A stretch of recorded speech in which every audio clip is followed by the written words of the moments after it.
আজকে ডক্টর ইউনূস আমেরিকাত গেল, আমেরিকা কি মন্ত্র দিল, মন্ত্র দেওয়ার পরে এবার দেখেন তো বাংলাদেশের দুর্গা পূজার খবর কি।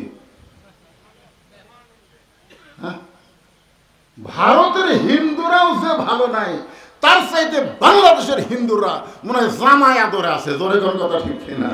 আমার এলাকার এক আকাশ মহন্ত, তাকে বলে, বাবা তোরা হিন্দু মানুষ, তোদের খবর কি? কয় হুজুর আমরা তো জামাইয়ের আদরে আছি। হায় হায়, মনে হয় 5% হিন্দুকে ভোট পাওয়ার জন্য মুসলমানেরা পাগল হয়ে ভোট পাওয়ার জন্য ওদের দুর্গা পূজায় গিয়া তোমরা ঈমান হারা হয়ে গেলে। জোরে কোন কথা ঠিক কিনা? কথা বলেন।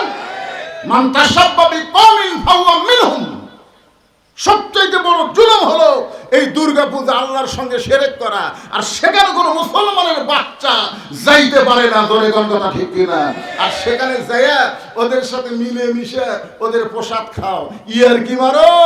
ইয়া আইয়ুহাল্লাযীনা আমানু, আল্লাহ ঈমানদারকে লক্ষ্য করে বলতেছেন, ঈমান তুইয়া মুয়া কোনো বিষয় না। একটু মনোযোগ দেন।